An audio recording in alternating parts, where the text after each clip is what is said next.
Hello, you are currently listening to Crayfish in Brazil, and with me always is my good friend Space, and this is the 15th episode of ranking your favorite cartoons, and we have finally reached the point where the title of the show is actually true, where we have previously talked about shows where nobody we know of considers them their favorite. This time we are finally ranking cartoons people voted as their top 5 favorite cartoons of all time. It's very exciting. Now we have shows that people generally consider to be the greatest of the great. There's going to be a lot more shows that we think are good, and a lot less shows that we think are bad. And it also means I'm going to have to change those numbers up in the top left corner from now on.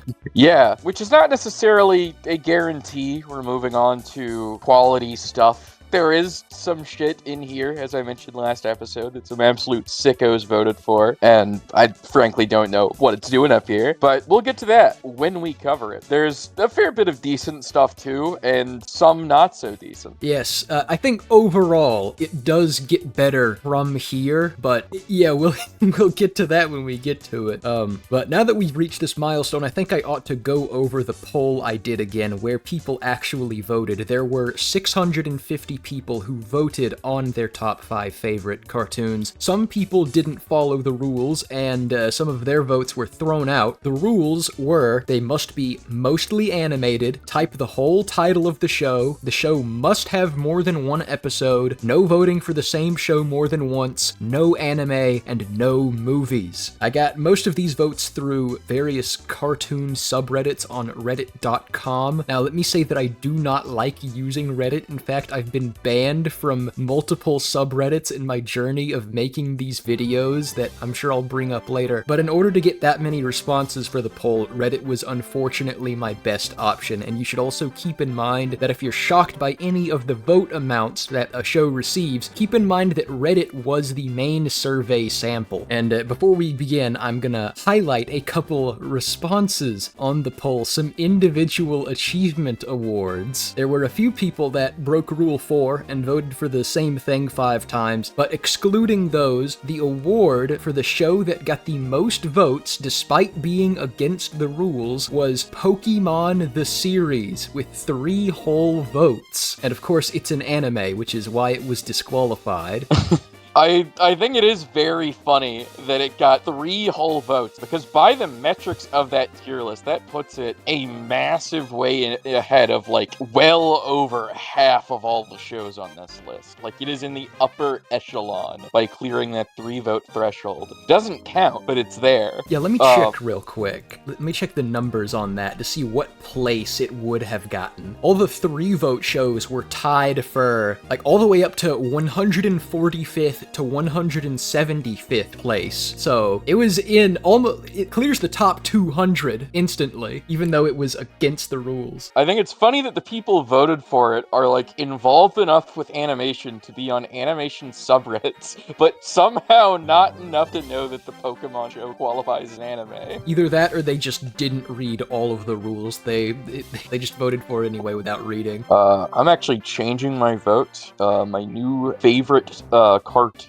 is Sergeant Frog. Yeah, that sounds like something that would be a Western show and not an anime. I'm not gonna look it up, I'll just take your word for it that it's a Western cartoon and not an anime. Okay, cool. Thanks. And now for the other award I want to give out for funniest disqualified response. The runner-up was Responder 106, who wrote Evangelion Fuck Your Rules as his 5th spot for favorite show. I thought that one was pretty good. Yeah, I'm changing my answer. That's my answer too now. But however, there was one answer that came in almost at the last second. Responder number 607 out of 650 as one of their top 5 favorite cartoons answered Rebecca Sugar.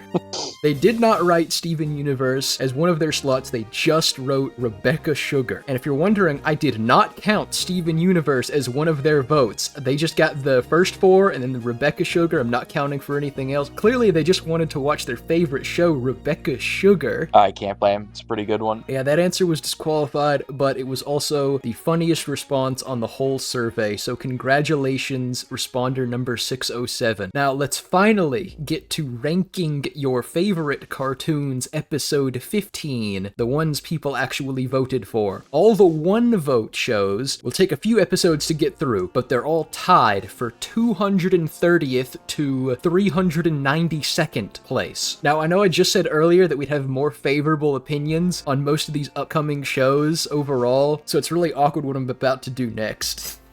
Well, kind of, because this one is in a really interesting spot, where of all the shows on the tier list, I think this one, between the two of us, is the most contentious, and has the biggest gulf between what our ranking be. Yes, the first show with one vote is 12 Ounce Mouse, which I am putting in garbage tier. And which, on my own tier list, if I had one, and was the host, would be probably all the way up in good. Yeah, this might be my most controversial take, my hottest take in the entire tier list series. The garbage tier itself is for shows that I have nothing good to say about, and I have nothing good to say about 12 Ounce Mouse. I'll let you go first. What do you have to say about 12 Ounce Mouse? Why would you put it in pretty good? Obviously, it doesn't give a shit, right? But that's kind of part of the charm. And it does kind of give a shit a little bit. Believe it or not, there are actual emotional beats in this show. And I think the fact that it looks like it was drawn by a second grader that was high is kind of a point in its favor for me. It has a very dry, flat, laid back, kind of extremely dry stoner comedy sense of humor. Kind of comparable to something like Drew Langlois, but maybe even drier than that. It's also just really influential in a lot of other stuff that I like. I think this was a big influence on Conjun House and a lot of other internet shows. I think the style of humor and just overall the show has a lot of DNA that has gone into other creators' projects. And personally, I think it's funny. I like this show. I'd say it's probably one of my favorite Adult Swim comedies. I like this show a lot. I like 12 Ounce Mouse. To me, this is a nothing show. I've only seen one episode, so I don't know of any of the emotional story beats you're referring to. But I don't like a single character. I don't like a single joke. I don't like a single dialogue line. It's got zero budget. The art style is just scribbles on blank backgrounds. It's like the whole show was drunkenly cobbled together by one guy within 24 hours, and I know that you and also other people love it for how dry the humor is, and find the cheapness of it endearing. I do not. I find it so dry that there is nothing left to sink my teeth into. I am able to appreciate similar projects like Kanjin and Baku series, which is also just voiceovers and PNGs as characters. But see, Baku is actually funny to me. 12 Ounce Mouse is not. If the whole deal with it is that 12 Ounce Mouse walked so that Kanjin House could run, then I could support it for that reason, but I don't like this one. It's the best show in garbage tier by virtue of me not hating it. I just hate when people don't understand my reasoning for why I don't have anything good to say about it. I'm not mad, 12 Ounce Mouse. I'm just disappointed. I completely disagree. I think this one's a great one. I think that its style of humor is definitely not for everybody, hence its placement on this particular list. But overall, I fuck with it. And I think it's a well-made show that is very unique in what it's trying to do. I could forgive it. I've appreciated shows with terrible art styles before if they had better writing, but the first episode of this show, I did not like any of the writing, and nothing else really holds it up, so I don't have anything good to say about it. Next, we got The 13 Ghosts of Scooby-Doo, which is going in the not very good tier. 13 Ghosts of Scooby-Doo is unique, because usually, Scooby-Doo, they're always unmasking some just regular guy. The monster always ends up being a regular guy. In this one, no, they're just actually real ghosts and shit. Also, the cast of characters, you've still got Shaggy and Scooby and Velma, but Fred and Velma are absent. Scrappy-Doo is there, but Fred and Velma have been replaced by a 12-year-old Tibetan boy named Flim Flam, who's like a con artist artist type character who's probably inspired by Short Round from Indiana Jones Temple of Doom. And also, the best character in the entire show, just a straight up actual real magic warlock character named Vincent Van Ghoul, who is voiced by Vincent Price and made to look like Vincent Price. Too much. I think these two characters are kind of essential to the Scooby-Doo canon, and I think that they should be brought back in future Scooby-Doo projects as members of Mystery Incorporated, and I think that this one guy who voted for this show clearly agrees with me. So, come on, Warner Brothers, make it happen. I hate to tell you this, Space, but that did already happen. They made a movie a few years ago that brings Flim Flam and Vincent Van Ghoul back to, like, finish out this. The series ended on a cliffhanger, so they made a movie years later to wrap it up. After Vincent Price has died and they got Maurice LaMarche to take over the role as Vincent Van Ghoul to do a Vincent Price impression. He actually does a pretty good job. The movie did suck, and it was a coward for, like, saying, Velma was like, oh, you guys probably were just hallucinating all of that, and, like, leaving it open to interpretation on whether or not all the 13 ghosts of Scooby-Doo, like, actual real ghosts and stuff, were actually real the whole time. It's like, nah, you guys were just hallucinating all that. That's a coward's approach, Velma. I saw the show. Those were real ghosts. You can't make me believe otherwise. I'm still just hung up on the fact that there is a Scooby-Doo 1,000-year blood war or Deadwood movie situation. Yeah, they did do that. They listened to the fans and they made a homage movie. And they made, like, Daphne the protagonist of it, which is honestly a cool direction to go in. The movie wasn't great. I have way more... in fact, I'd probably rate the movie lower than the show because it's just a standard Scooby-Doo movie and makes all of the wackiness of the show, it takes that out for a more regular, just Scooby-Doo unmasking a villain type shit. All the ghosts and stuff it's all ambiguous. I preferred it when the show was just almost if it was in its own universe where the ghosts were actually real the whole time, and they do just have a real warlock who is made to look like Vincent Price is there to really replace, like, Fred and Velma. You know, like in other Scooby-Doo projects when they have a guest star, like a celebrity in there, and their face actually looks detailed and more true to life and not in the regular Scooby-Doo art style. That's how Vincent Price's character looks in 13 Ghosts of Scooby-Doo. Like, that's just for real Vincent Price. But if he were Tibetan... But yeah, it's a great premise. It's only not very good because it is just the standard Scooby-Doo formula back then of when Scrappy-Doo was in the show. It's, like, not great or anything, but I just really love the characters Flim Flam and Vincent Van Ghoul. And I do wish they were utilized more as, like, recurring characters in Scooby-Doo shows or whatever. I think that they should become permanent mainstay party members on the same level as, like, Daphne, Velma, and Fred. Okay, now we got, real monsters. I'm putting it in pretty bad. The show, all the characters look like tumors, weird gremlin troll monsters who live underneath a dump. And they're kept secrets from humans. I didn't appreciate this. I think it looks really ugly. Just a Nickelodeon show, an early 90s Nickelodeon show that deserved to be forgotten. Yeah. Obviously, this is, like, considered a classic Nickelodeon cartoon. You know, it's part of the lineup of Klasky Tsupo Nickelodeon shows that came out of the 90s, along with Rugrats, Wild Thornberrys, As Told by Ginger, all those. I think this is definitely one of the weakest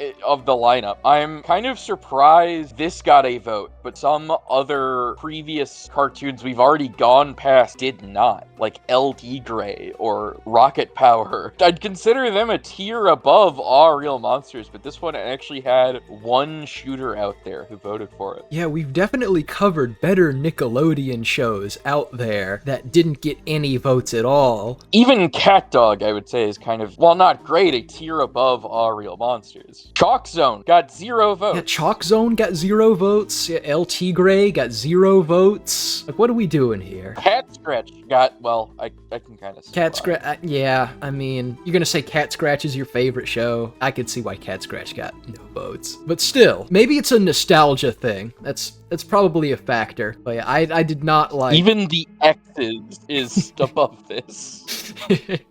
Yeah, I didn't like real monsters. Okay, next is The Adventures of Puss in Boots from Netflix, and I'm putting it in not very good. This is just a pretty boring spin-off show about Puss in Boots having to be the protector of this town, this secret magic town out in the mountains, dealing with bandits and whatnot. It wasn't great. I didn't like the cast of characters. It's definitely no Puss in Boots The Last Wish. This is much more closer to the first Puss in Boots movie in terms of quality. Yeah, this is in the realm of a lot of those other straight to streaming DreamWorks shows. I wasn't even gonna say that. I was just gonna say DreamWorks shows. Yeah. Where it's cheap, it's bullshit, and nothing in it matters. I don't know why I said straight to streaming, as if it's like gonna have a theatrical release or something.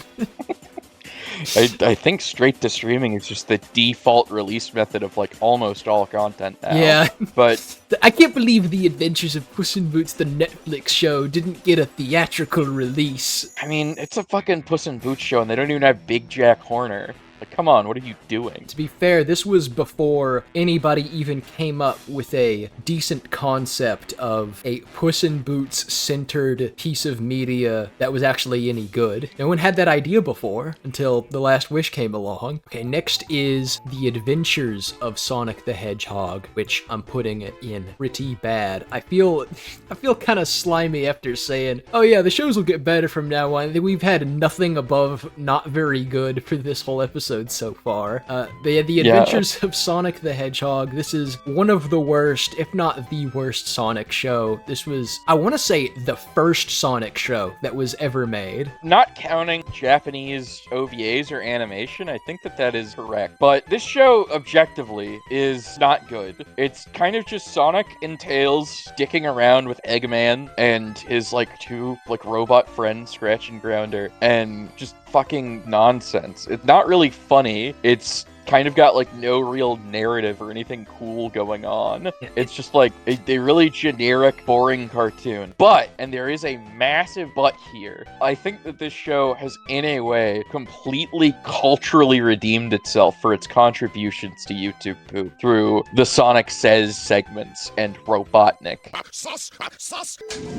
Fuck Steven Universe. I think that those are pretty much a gold mine of enjoyment I have managed to glean through this show as a direct result of it, even if the actual show itself laid ass. This Sonic show is just a generic 90s show. Well, I wouldn't even say generic, it's worse than... I put it all the way in pretty bad tier, because all the characters are really annoying. It's just a standard quippy animal protagonist and a evil villain scientist and his goofy, dorky robot henchman. I think the only real reason that people bother to remember this one is because it's got the Sonic IP attached to it. Like, you know who Sonic is, so watch this show, but it's not good. It's not good at all. It's like the Pac-Man and the Ghostly Adventures of the Sonic series. Kids, there's nothing more important than...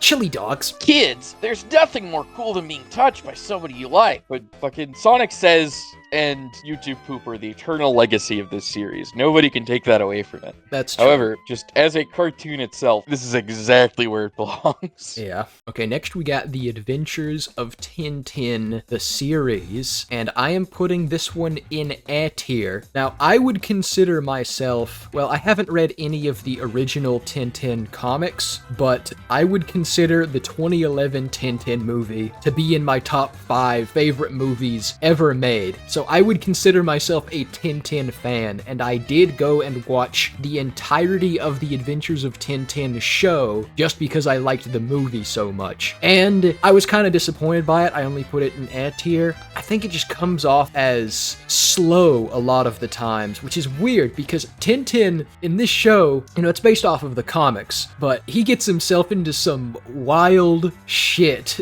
with high stakes action, with espionage and like murder and like political tyrants kidnapping him and about to kill him in death traps. They use real guns in this show, which a lot of the cartoons don't. It's weird because it's got this very cartoony art style. Like it almost looks like a preschooler type art style, but they're just like blasting revolvers at each other, almost killing each other like in every single episode. And that's great. I really like that. I like the high stakes action of it. I guess it's just the slow moments when it's just characters like talking to each other or doing like slapstick stuff. I don't think that's the show's strong suit.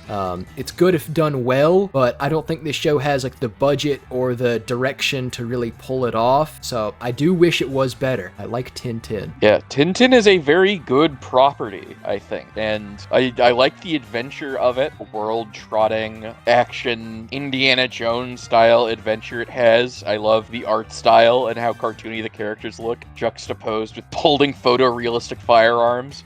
All that stuff is great. It's just this show, the execution of it manages to do it in a way that's kind of like a little boring. I don't feel like it really captures like the fun or the adventure aspect of Tintin as well as it could. Yeah. Like, I feel like Tintin should be fun and kind of whimsical, but like also genuinely exciting. This doesn't really do that. Yeah, the voice acting is bad. I think that's a big reason of why it's down this low, is none of the characters have any urgency in their voice. They're all just kind of sounding like this the entire time. Like, look, we found a clue, you guys. They sound like Fred from early Scooby-Doo. Okay, next is Aeon Flux, which I'm putting in not very good, which might also be controversial because I know there's a lot of people who say good things about this show, how avant-garde it is, but honestly, I just found it kind of gross. I am one of those sickos who likes this show. I think it's avant-garde and weird and cool, and I really fuck with it. Like, if it were my ranking, this would be like a high pretty good to like low good. This is another one of those really contentious ones between us, like 12 Ounce Mouse. Yeah, this one's just a matter of taste. I couldn't vibe with this one.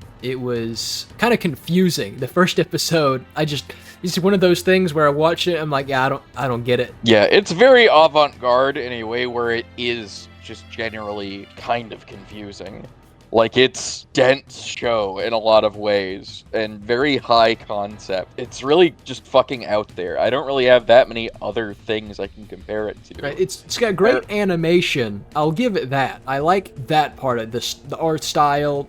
It was very well produced. I just didn't enjoy watching it. Yeah, which I can get. It is kind of an assault on the senses in a lot of ways. But this was actually originally a short from the original Liquid Television from like 1991 to 95, where Beavis and Butthead also originated from. It's really weird because it ran on MTV along shit like Beavis and Butthead, and it's like a really weird social science fiction biopunk dystopian spy psychological drama with fucking crazy psychedelic imagery and weird Gnostic symbolism. It's a fucking crazy, insane show, and it's wild that it ran on MTV in the 90s of all networks. It even had like a live action movie. Not that I know if it was any good, but it's a really interesting show. We have it not very good just due to Brazil's personal taste, but I recommend giving this one a try for yourself, as overall, I would say it is probably my second favorite sci-fi cartoon I've watched.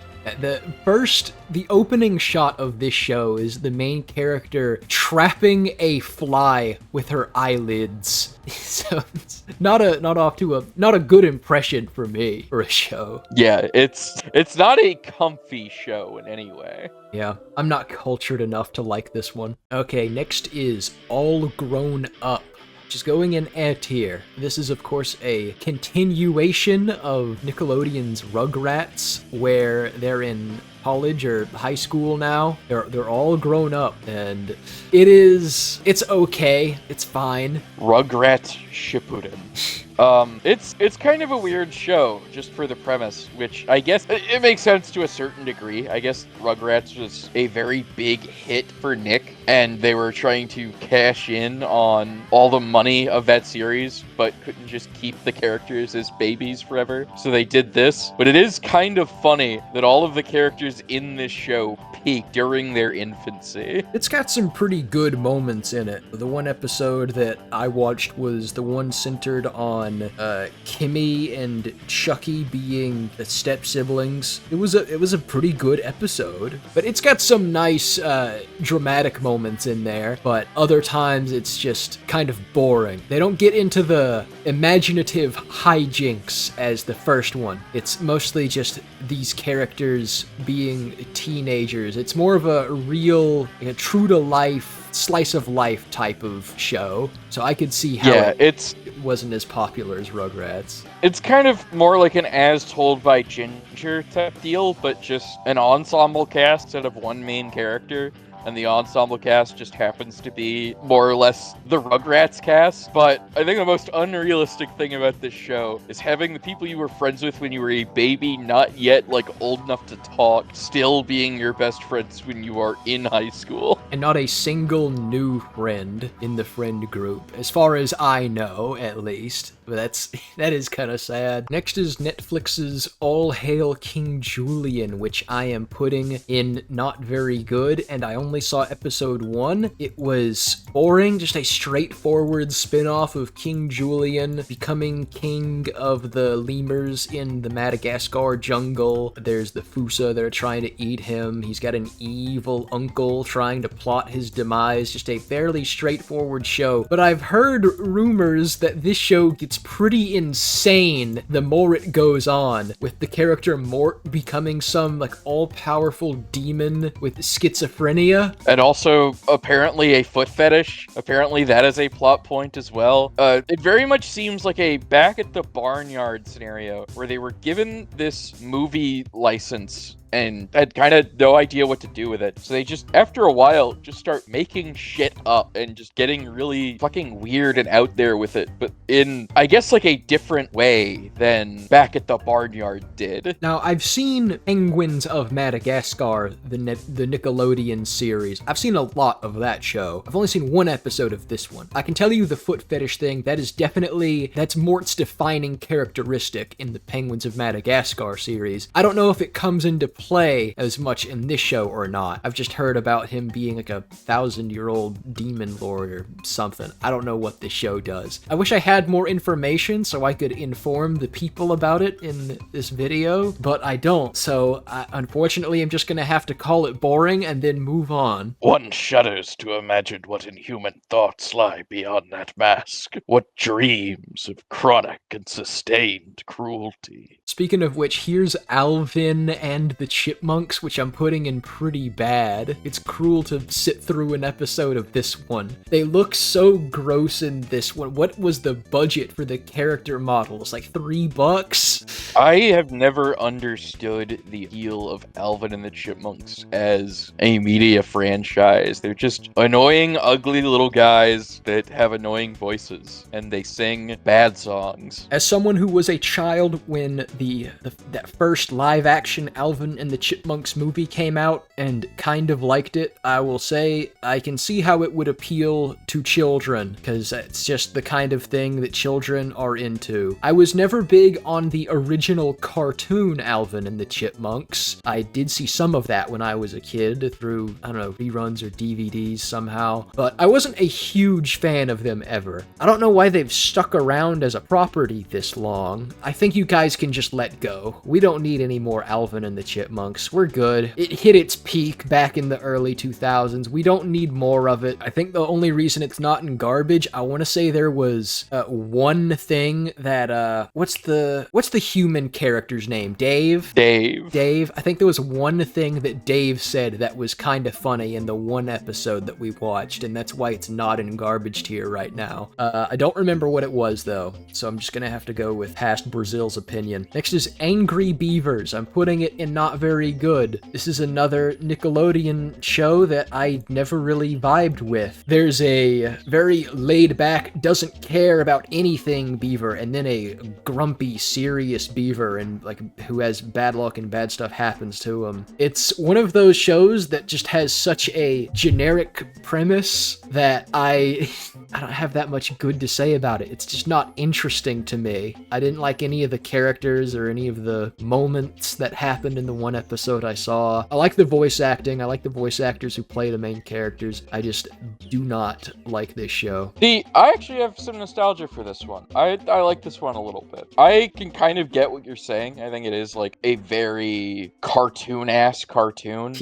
with a very generic premise. But for what it is, I do remember liking it when I was younger. I used to watch this one a lot before I would go to school in the mornings when I was a very young child. But was it good? Yeah, I think there are better episodes than the one we saw. Not probably enough to affect its place in the tier list much. There weren't any masterpieces or anything. Yeah, where would you put it if this was yours? I think I would probably put it in A. I think pretty good might be a little charitable to it, but maybe there. Either A or pretty good, but not a very high pretty good. Better than average by a slight amount. Next is Baby Shark's Big Show. I'm also putting this one in not very good, and I'm going easy on it because it's a preschool show. This one was hard to watch. This one was hard to sit through. There are interesting world-building implications in this show due to the existence of underwater Judaism. Yes, the episode we watched was about a Jewish seahorse character. I think we just saw the premise of that. Wasn't it like a Hanukkah special or something? It was a Hanukkah special, and it is the second best Hanukkah special I've ever seen after 8 Crazy Nights. But yeah, this one, it's just a very saturated, in-your-face cartoon for babies. There's also the deplorable thing about it being based on the fucking like Baby Shark song and just being a cartoon about Cocomelon type shit. But I think the fact that this show of all shows has a Hanukkah special is kind of interesting. Yeah, I think that was kind of funny enough to put it up this high. Yeah, I would not want to be in the same room as a little kid watching this show. It's not like the worst thing I've ever seen, but yeah, it makes Bubble Guppies look like a masterpiece right next to it. That's a technical foul. I love the part in Bubble Guppies whenever Whitey Duvall shows up. I love the part in Bubble Guppies where the porta potty tips over on them and covers them in shit, and then a bunch of deer lick it off of them. Bum bitty bitty bitty bum bum. Okay, now we got some real preschooler show here. We got Backyardigans. I'm putting it in A tier, but this is a high A tier placement, okay? It's a preschooler show, but it is definitely one of the better ones. I wouldn't like watch it on my own or anything, but this one, it's got some sauce to it. Yeah, you've got a fucking legendary all-star cast here. You've got Pablo, you've got Tyrone, you've got Uniqua, you've got whatever the hippo and the purple thing were called. I know the kangaroo was Austin. I think the hippo was just called the hippo. No, that can't be right. I think that was right. But I have respect for the Backyardigans. I do consider it to just be a nice, chill show for preschoolers that has good little stories in every episode. It is teetering on and pretty good. I think it's interesting that the pilot of this show is considered like a lost media holy grail. I saw a video in my recommended that goes over that, but I didn't watch the whole thing. I just heard there was some controversial story behind it. Did you see that? I haven't seen a video, but I do know that the pilot for this show is considered like lost media that has never been found and is highly sought after, which I think is funny and interesting. Hey, hi, hello, this is Brazil. I'm currently editing the video, and I just watched the hour-long video about the pilot to Backyardigans, and long story short, they did find it, but there was this group of people, these wiki moderators, who did have a copy, and they were just hoarding it from everybody else, and were secretly sabotaging other people trying to find it for the longest time. All this over the Backyardigans pilot. Okay, now we got Batman Caped Crusader, and this one's also going in A tier. This is, without a doubt, in my opinion, the most aggressively disappointingly mid Batman cartoon that has ever been conceived. It is a solid notch below any others that have come before it. I think some of that is the voice acting, but it's also just everything. It's hard to pinpoint, because I wouldn't go as far as to say the art in this show is bad, and I wanted to like it. It's just very disappointing and underwhelming. Things are different in very superficial ways that I don't really think add anything to the show, and overall, it's just, there is no reason whatsoever to watch this when things like BTAS or The Batman exist as cartoons you could be watching instead. It goes for kind of a more BTAS approach, but it's just doing everything BTAS did again, but much worse. I think some of it could just be the voice acting. I didn't really like any of the performances in this show. I understand that Kevin Conroy is dead, and obviously he is the best to ever do it, and that probably ever will do it, as far as voicing Batman as a character goes. But there have been other non-Kevin Conroy Batman voice actors who have done really good jobs in the role, I think. And I just did not buy into this take on Batman at all, or its take on most of the villains or Gotham itself. I think it's kind of overall a bit of a lame, bland, generic take on the BTAS formula that doesn't really capture the lightning in a bottle again. This is this is like the Burger King or Hardee's to BTAS's Five Guys. I think I can pinpoint why it feels so bland, and tell me if I'm wrong here, if what I'm saying doesn't make sense. For a Batman adaptation to be good, you can either lean into the realism or the spectacle, and this one tries to do some kind of weird in-between that just makes it feel off and boring. I don't know. I kind of like a mix of Batman being a street-level guy and getting up to crazy, fantastical, like, Justice League type shit. Like, I think my optimal Batman is kind of a guy who could do either, given the situation, kind of like the comics. But I think that this is sort of a generally more grounded, but still kind of fantastical and silly version of it that just doesn't really work. It does feel muddy and not right, whereas I think Batman, optimally, if you're going to combine being a street-level, gritty kind of guy with being able to do big fucking silly shit like fighting Penguin with a giant umbrella, or I don't know, helping Wonder Woman fight fucking evil Amazons in Themyscira, it shouldn't feel like this. This just feels muddy. The second example I gave doesn't happen in this show. It's just the kind of shit I think the optimal Batman should be able to get up to. Personally, I'm kind of a little burnt out on realistic takes on Batman, at least in live action. I'd like to see ones that attempt to, like, bridge the serious stuff with the more out there comic booky elements, which, from what I understand, is kind of what James Gunn is gonna attempt to do with Batman. That's my optimal version, is somebody who can be either. This is somebody who can do neither. Next is the Beetlejuice cartoon, which I'm also putting in. Not very good. Of course, a animated series in the 90s based off of the Beetlejuice movie. It gets rid of the dynamic of Beetlejuice like, being a creepy pervert towards a 14-year-old girl, and instead it's the 14-year-old girl who is like a companion friend to this wacky undead character who is supposed to be like way older and like hundreds of years old, but acts more immature than the teenage companion that he has in the show. It's an alright premise, but I just feel like the characters lack depth. It's just kind of a standard 90s show, like, oh, Beetlejuice, you did the wacky thing again, you're getting into all sorts of cartoony hijinks. The characters just don't feel, like, fleshed out at all. I can think of a different show about a 13-year-old girl and a wacky undead companion character that I think improves on that concept a little bit more. But yeah, Beetlejuice didn't do it for me. Yeah, I don't have that much to say on this one. It's kind of just a generic 90s movie tie-in cartoon. It doesn't really offend me, but it doesn't really capture any of the good stuff about the movie it's based on. It's just kind of merchandise, I guess. Yeah.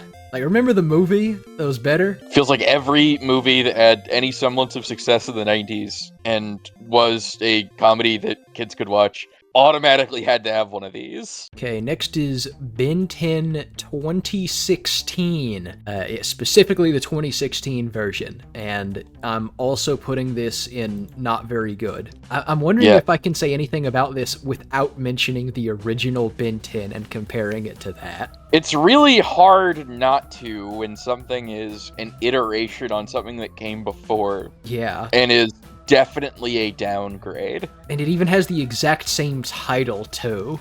It's just a reboot with a worse, more chibi art style. The characters act younger and more immature. I mean, that was Ben 10's original thing, is he's an immature kid who has to learn how to, it's a coming of age story, learning how to be responsible with all this power that he has. And you had this awesome continuity built up over multiple shows of continuous storytelling with the same set of characters, and you just set it back to zero to do a way, way, way worse version of where it started. Yeah, this was, I think, meant for even younger audiences, but really, you don't need to do that.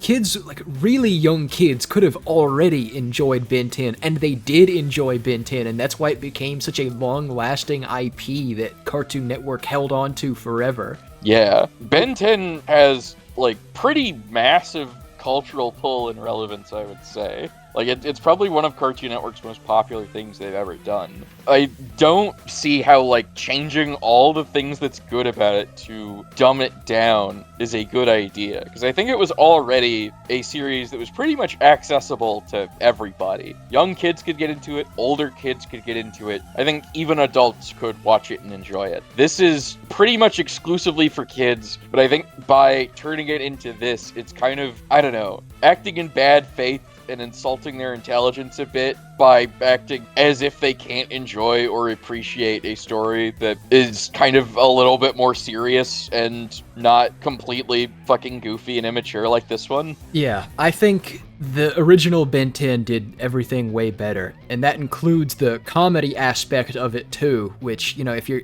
making a show sillier and goofier, the takeaway is it's supposed to be funnier, right? The original Ben 10 was way funnier. So it's just a downgrade in every way. And I would say I don't know of a single person who prefers the 2016 reboot to the original show, but guess what? The one person that voted for this show did not vote for the original Ben 10 in their top 5. They specifically voted for the 2016 version and left out the original one, or Omniverse, or Alien, none of them. Just this one, and 4 other unrelated non-Ben 10 shows. I'm trying not to attack people's opinions on this. I'm trying to critique the shows and not the people themselves, but I can't believe that there's somebody out there who prefers this to the original Ben 10. It's wild to me. I guess there's someone out there. Next is Blazing Dragons, which I'm also putting in not very good. This is just a generic 90s kid show about some anthropomorphic dragons living in a medieval setting, doing episodic adventures. I don't have anything else to say about it. Yeah, don't let the name fool you.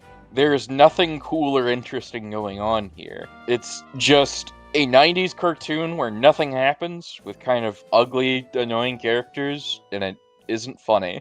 Blood of Zeus. Not very good, also. This one is supposed to be like a serious drama for adults that Netflix put up about Greek mythology. The first episode, though, maybe it was just because it was all set up, but it did not make me want to continue watching it. I just thought it was slow and not enough conflict going on. I don't get any of the characters' struggles. I don't feel for the characters in this show. I've seen more than a few episodes of this show. I tried watching it back when it first came out. I think I watched most of it, but toward the end I just kind of dropped it because it just wasn't very interesting. It's just kind of a generic adult Netflix kind of show. It just feels like you are watching a worse version of the first couple of seasons of Castlevania, but with a Greek mythology coat of paint on it, and not very interesting takes on any of the Greek pantheon or mythological concepts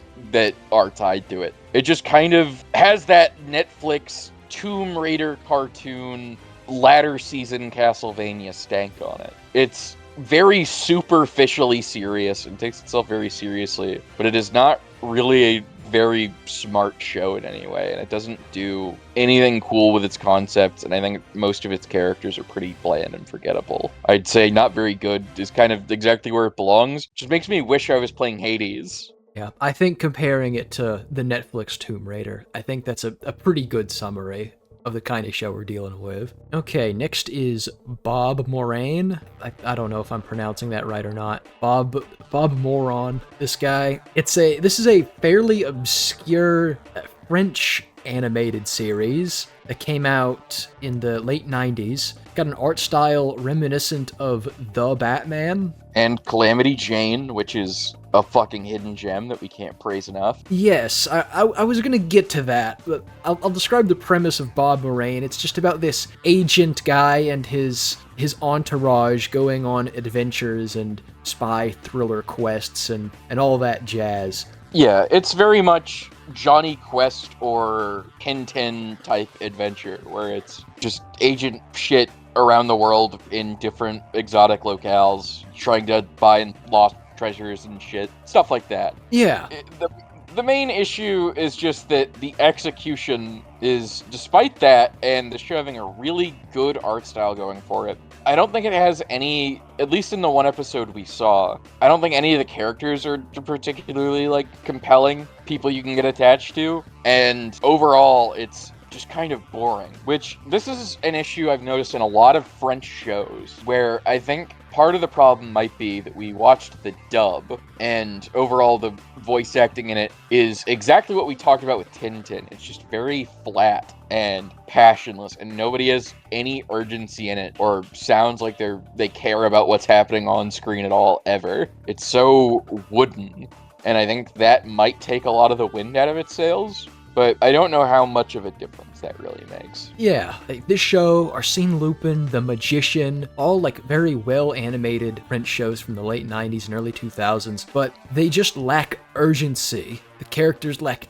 depth, and it just makes me think, The Legend of Calamity Jane was a very similar show with a very similar art style and setup of episodic adventures with high-stakes action mixed in, but that one is actually really, really good. And so it just makes me think, with a little bit worse direction than Calamity Jane would have been like as boring as these shows, but with the right direction, Bob Moran could have been as good as Calamity Jane. Maybe part of it might be the voice acting, but if they just had better voice acting for the characters or better action shots, because if I think about the action in Calamity Jane, like all of that is really tight. It's really good, yeah. Every gunfight, every brawl, everything, it's all super good. It's high stakes action right there. It's really thrilling. I also think that the voice acting in Calamity Jane is genuinely really good too. I think Jane, like her actress, turns in a really, really good performance as Jane. And so do most of the other characters in the show. It's a well-acted series, and you do like Jane and her prospector friend and Wild Bill and all these other characters as you're watching the show. You even like the characters that are only going to stick around for one episode because it's kind of an anthology series. I realize this is us kind of turning Bob Moran into a chance to gush about Calamity Jane again, but with just a little bit of that sauce, this could have been like that. Yeah.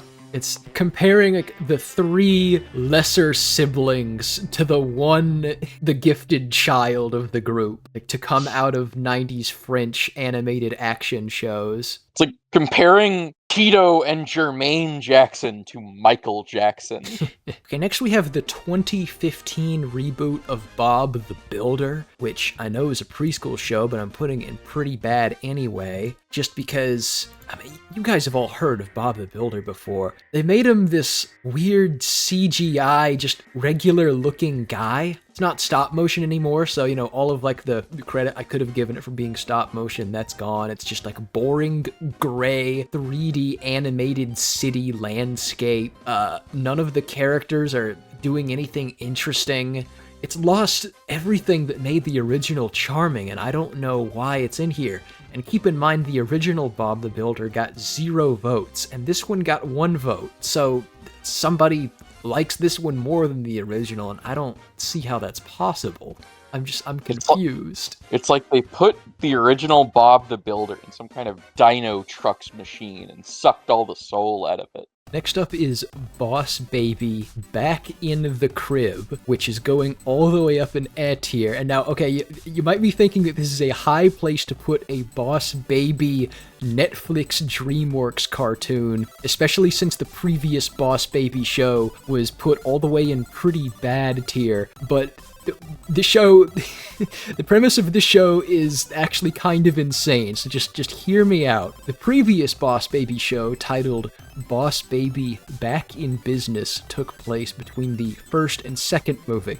And this show, Boss Baby Back in the Crib, this takes place after the second movie. And the premise, this is where the Boss Baby is all grown up as an adult boss man, the CEO of his own company, and in the first episode, which is titled The Business Boss Back in Baby, it opens with adult Boss Baby man getting framed for embezzlement at his company by his board of executives and is on the run from the Federal Bureau of Investigation, so he has to lay low by turning himself back into a baby and living with his brother to hide from the government. It is a wild premise, and it's not nearly as bad as I imagined it be. Certainly not near as bad as the last Boss Baby show. It's like it's self-aware of how ridiculous the reputation of the Boss Baby franchise is, and is actually using it to its advantage. We only saw 1 episode that it was decent enough to put all the way in A tier. What I want to know is why didn't they get Tobey Maguire back for this? He was an integral part of the Boss Baby movie experience. They couldn't afford him. Am I not allowed to have what I want? As for its flaws, once it starts going back to the normal, stupid, it's a baby doing adult things jokes, that's where it loses its luster. It's Leo luster, if you will. But all things considered, it's high placement for what it represents. Next is Boy, Girl, Dog, Cat, Mouse, Cheese. It's going in pretty bad. You're talking about cartoon-ass cartoon. This is the show for you. It is. I can't even believe this is a real show. This just looks like a fake show. Even the poster for it, it's just, like, every character has some generic cartoon character trope, like, oh, this one's the nerdy inventor, and oh, this one's the popular girl who takes selfies, and this is the girl character who looks like a bootleg Ramona Flowers. It is, I don't need to explain anything to you. It's just episodic shows of these generic cartoon character tropes doing cartoon bullshit every episode. It's nothing. This is the cartoon-ass cartoon of the 2010s, I would say. I don't even know when this show came out. It has to be the 2010s. I mean, just look at it. 2019. Okay. The most generic, like, modern cartoon art style you could possibly cobble together, and it's got a bit of that, so random, bad 2010s Nickelodeon DNA in it, even though I don't know if this was a Nickelodeon show or not. I don't know where this aired. You can get and understand everything there is to get out of this show just by looking at it. I don't even know if this show aired in the United States, but it's a French show, so, I mean, that's all you need to know. Even for a French show, this one's terrible. Which is like, at least French shows usually have good art styles, even if all the ones we've watched, I don't think the writing translates well. Yeah. But man. Somebody voted for this. Maybe just the 1 episode that I watched was terrible, and maybe there's some redeeming factors to this that put it in a more deserving, like, higher tier, but the 1 episode I watched, it was pretty bad. Okay, now we got Brace Face, and finally we have another show to put in pretty good. So far, this is the highest rated show on here, and this show, I think it's only remembered because it has 1 clip of it, of the white grandpa character making, like, racist stereotype jokes to a Middle Eastern teenager, and the teenager being like okay and like joking back with him. For that reason, that's how I found out about this show, and that's the one episode that I decided to watch, and I thought that it was a pretty good episode. The episode was centered on racial stereotypes. I don't think you watched this one. No, I didn't. So you don't know about the scene that I'm talking about at all? No, you're gonna have to show it to me. Okay, I'll play it right now. My real name's Muhammad. Oh, you're an Arab. You part of his harem? Harem? They sent us to harem management school when we turned 21. And when do you get your own camel? Don't need one. My dad lets me use his. Maria's gonna be a bad driver because she's Chinese. Well, it's true. It's not. It's racist. No, it's a fact. The driving laws are different over there. When they come here, they're not used to our rules, which makes them bad drivers. My family came over from England 300 years ago, and I let your mother marry a rock drummer. And a Jew, no less. I can't believe you just said that. Damn. I thought that it was an alright episode. It's kind of brave for being willing to touch on this shit at all in a kid's cartoon. Yeah. Okay, next here is Buzz Lightyear of Star Command. I'm putting this one in A tier also.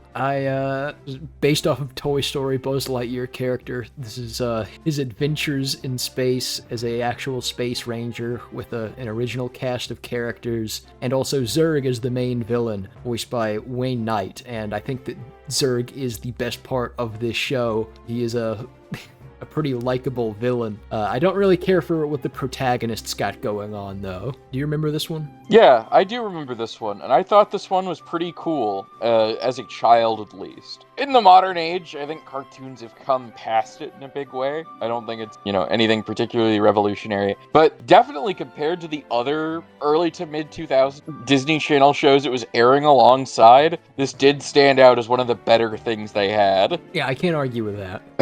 It is a shame that the movie Lightyear did not just expand on what this show sets up and instead just did its own thing. Yeah, I was gonna say that this show is probably leagues better than the Lightyear movie. Now we got Cadillacs and Dinosaurs, and this one, despite its title, is going all the way up in pretty good. Cadillacs and Dinosaurs is based on an indie comic that got a really good-ass Capcom arcade beat-em-up game that got a good-ass animated cartoon that is a hidden gem. This is set in a post-apocalyptic future world where humans exist alongside dinosaurs, and it's like a Mad Max setting with fucking dinosaurs. It is as cool as it sounds. Yes, I was very impressed by this. Usually, shows like this, for one, they're just meant to sell toys. I don't think there was a toy line for this, but that's besides the point. It's one of those shows that has a cool title, probably has a really very well animated intro that's gonna hype the show up to be so cool. It's like, oh, there's gonna be cars fighting dinosaurs, it's gonna be awesome. And then the actual show would play, and it would be just really boring, just people talking to each other in rooms. And then at the very end, there'll be like a T-Rex that shows up for like 2 minutes, and then the heroes run it off or whatever, using the power of teamwork. Some bullshit like that. This one actually is really good, and it has great world building with a whole bunch of different factions at war with each other in this post-apocalyptic setting, and dinosaurs that are roaming the earth, and they have to fend off both enemy factions and keep themselves safe from the dinosaurs. It is just a very interesting show. They actually put effort into making the characters fleshed out. I have a lot of praise for this one, and it is way better than I expected it to be. Yeah, I'd put this one all the way up in good, honestly. I know Brazil has only seen the first episode. Yeah. But I have seen a bit more of it. I mean to finish the show. But this one's another, hidden gem, and probably one of my favorite shows I did not already know about before this tier starting list. this tier list. Yeah, I didn't know about it either. I'm impressed by this one. It's got really cool world building and a really awesome setting. All of it comes straight from the comic it's based on. It's easily the best Capcom tie-in cartoon they've ever made. I mean, its only real competition is the fucking Street Fighter cartoon and Mega Man. the Ruby Spears Mega Man cartoon. It's a good time. I give this one a big old thumbs up. Yeah, big thanks to whoever voted for this one for delivering the news of Cadillacs and dinosaurs' existence to us. Yeah, whoever voted for this, you're fucking based. It's a really good show. And next is Camp Laszlo, and I'm putting this one in not very good. This one I remember it being pretty big when it was airing, and now it's just kind of forgotten about, and to me, for good reason, because I do not consider it one of Cartoon Network's best. It's just a thing that was on in between episodes of Chowder and Foster's Home. I liked Camp Laszlo as a kid. Actually liked it. Not just indifferent to it. But I don't think most of it holds up all that well. No. The humor and the episode plots, the characters, any of that. Most of the main characters are kind of annoying. And the one of them that is not annoying is kind of doing a racist Indian accent the whole time.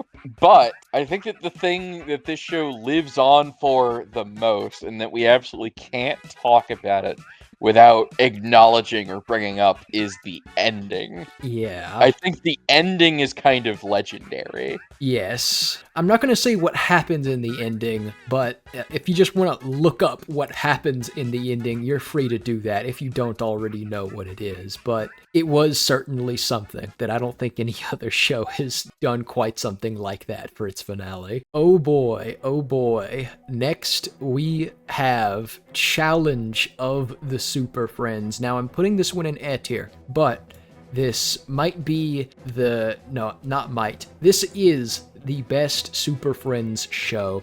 Whenever anybody thinks of Super Friends, the one with the Legion of Doom and everything, that's this one. This is the one true Super Friends show that people consider the real one, and all these other ones are up here are just posers. This one, it's about the Super Friends, the Justice League, having to fight the evil Legion of Doom every episode. They got some new plan of all these super villains from the different heroes teaming up to try and stop the Super Friends. It's just a really fun superhero show. I'm only putting it in A tier because it's still Super Friends. It's not going to get higher than A tier, you crazy?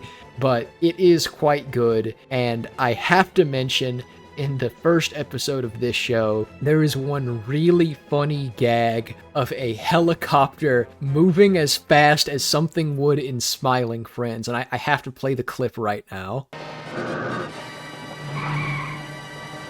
The show does stand out over most of the other Super Friends shows, aside from the ones that came along later that would feature dudes like Cyborg and Firestorm, as being the first to not have a bunch of fucking annoying side characters strapped to it. There's no Wonder Twins, there's no Gleek, there's no fucking Wonder Dog or Shaggy stand-in. It's just superheroes doing superhero shit mostly.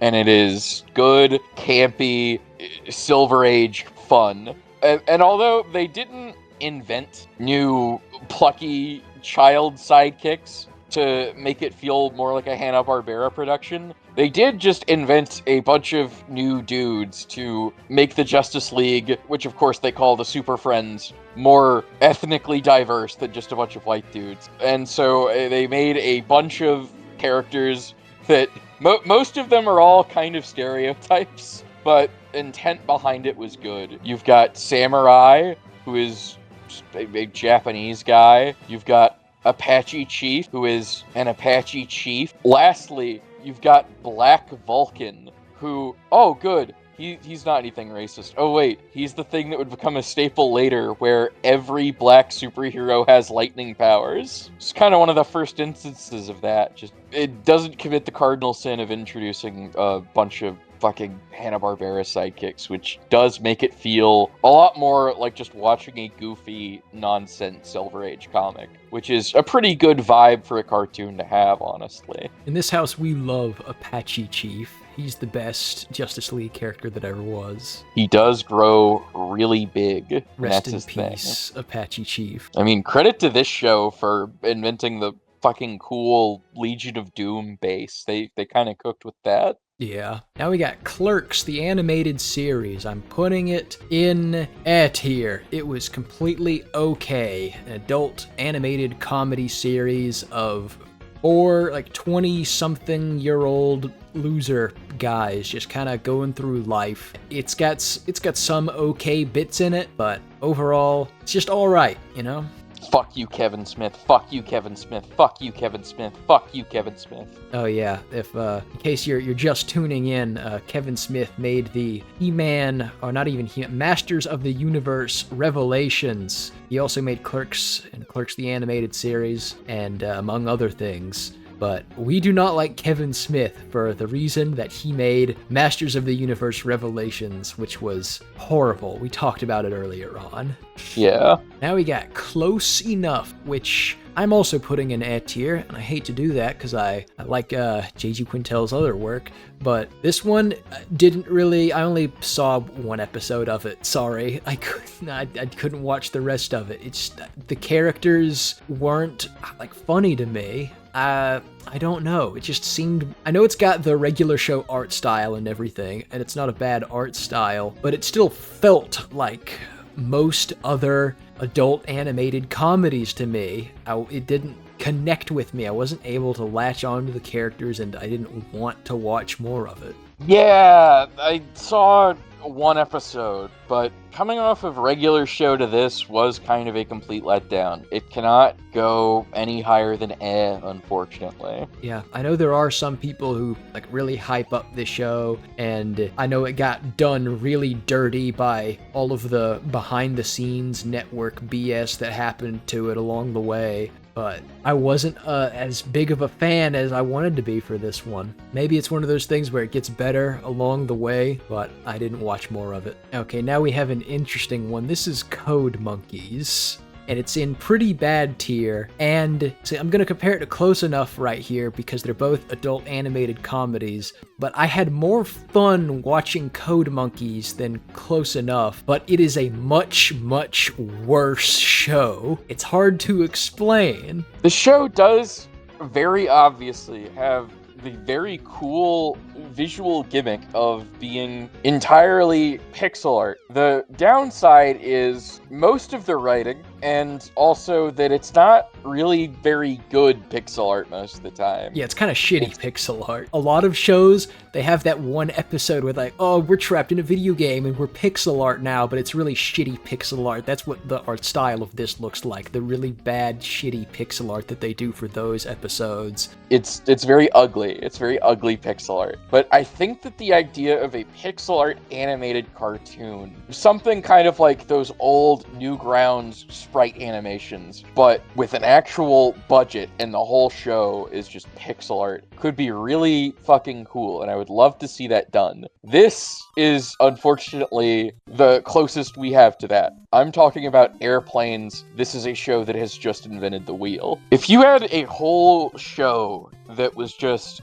the way that Rumble McSkirmish looks in the One Gravity Falls episode with him, just a show that is all pixel art on that level, it would be great. This is not that. There were a few good jokes in it, though, even though most of the characters and writing were very unfunny and obnoxious. The boss character, in particular, I think, is where any and all enjoyment from the show can be gleaned. Yeah, most of the humor in this and the writing is terrible. Like, oh, I microwaved my own shit. Isn't that so funny? Ha ha, oh, and it exploded and got all over the room and the walls. Oh, it's so gross. Like, that's what most of the humor is. But there's this one character that is the saving grace of this show, and it is this oil tycoon who buys the game company that the show takes place in. And he's just this unapologetically racist, sexist, ableist, homophobic Texas oil tycoon with a southern accent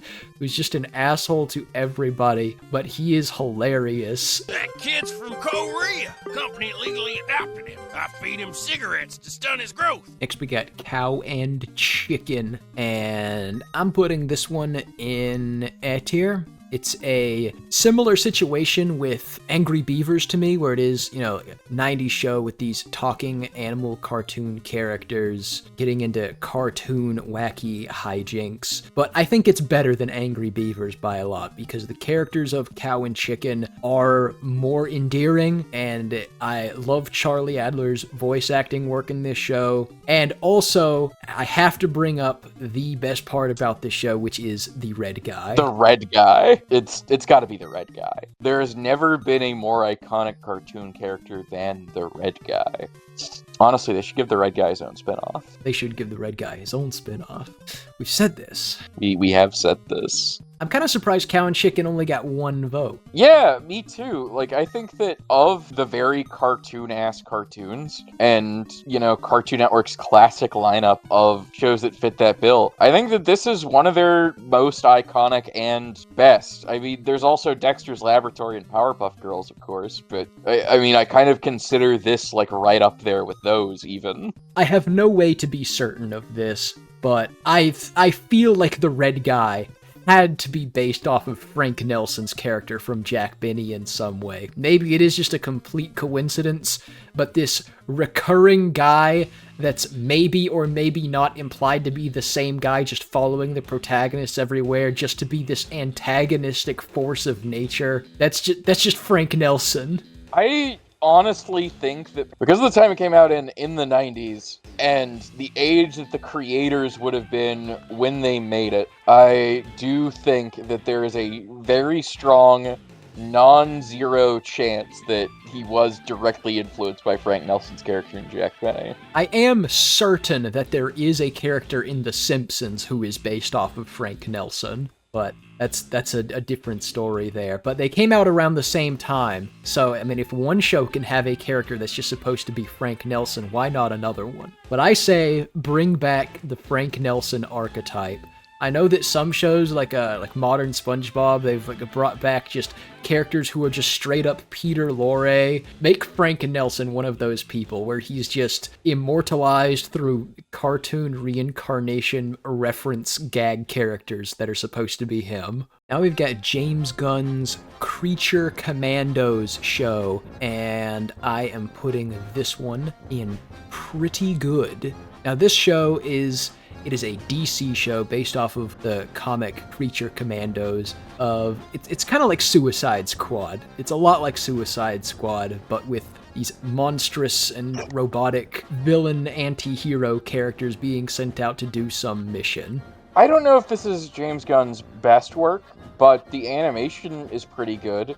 I think it's a little bit too raunchy for its own good. I kind of like James Gunn a little bit better when he's confined by limitations in the way that the Guardians of the Galaxy movies or Superman put him under. I kind of like those better than most of his R-rated stuff, but I did really like The Suicide Squad. I thought that was a very good movie in it. So far, I'm honestly pretty excited to see what he ends up doing with DC shit, but most of the show is just kind of The Suicide Squad again, with a different cast of characters. Literally same premise. They're all forced together to work on a job. There's high stakes, and they die, and it's really raunchy and irreverent. But there are a few episodes of the show and a few characters that are really, really good. I really loved the 3rd episode, the GI Robot episode, and I really loved the Dr. Phosphorus episode. Those are probably the highlights of the show to me. There are some things that I don't think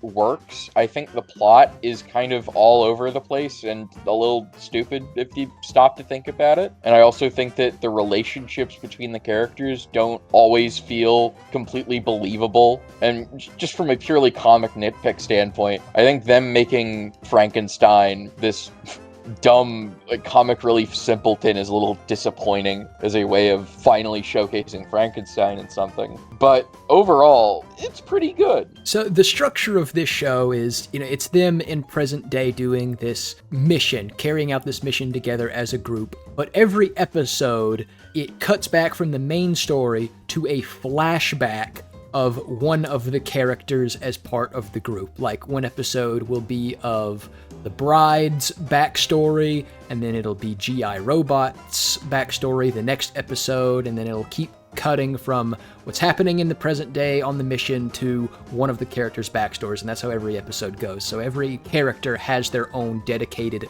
backstory flashback episode, and the backstories are very good. I like the backstories. It's the present day mission plot that sucks.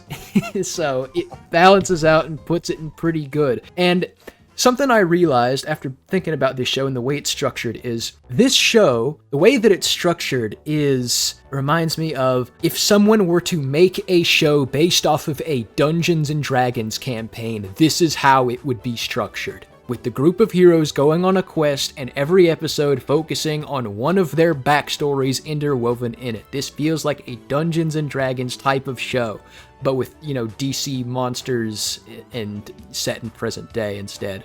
Yeah, it's a Mutants and Masterminds campaign, not a Dungeons and Dragons campaign.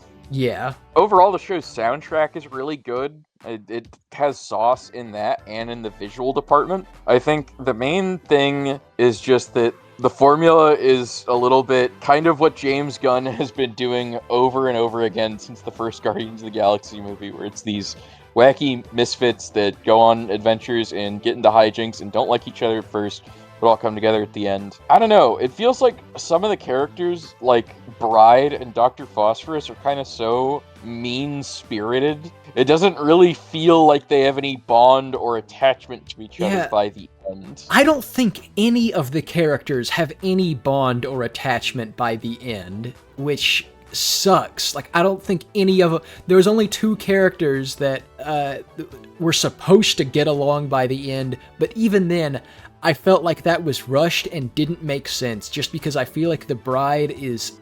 she's too jaded to actually have any, that emotion feel like it's real. I didn't feel that. Yeah, she's too mean to everybody, even the characters she is supposed to get along with and form an attachment with. It doesn't come off as just being prickly or stoic, but having a good heart underneath. It just kind of comes off as being mean and not liking people. Yeah, I like the backstory of it, but right, she feels like she's being too mean for, her backstory makes her out to be someone who deep down does have a good heart, but in the present day, it didn't feel earned. Emotional payoff didn't feel earned, and it was just kind of a stupid ending to this series. Yeah, and the villain issue and the plot of that is also kind of complete nonsense if you think about it, but it gets into spoiler territory. Yeah. So I won't go over it, but the large strokes plot of the show is not very good. Yeah. But there's still a lot of sauce here, in pockets of it. So it balances out to still land it in pretty good.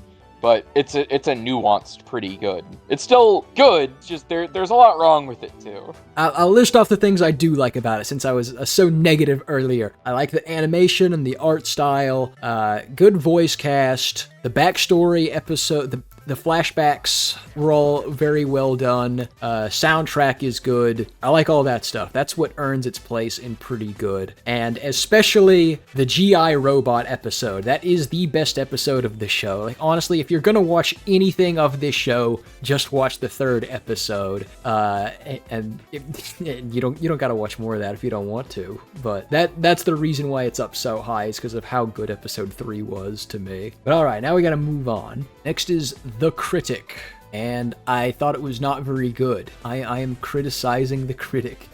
I know people really like this one and have high praise for it as an adult animated comedy, but really, there's not that much that sets it apart from other adult animated comedies like it to me. It's just the same type of humor that I expect from everything else. It's not as terrible, and it's got good art style and animation to it, but No, I just think the main character is like an asshole, and I didn't like him. I didn't really like a lot of the jokes in it. It's not horrible. It's just not very good. The main footprint the show even has in my mind is the Orson Welles fish sticks bit.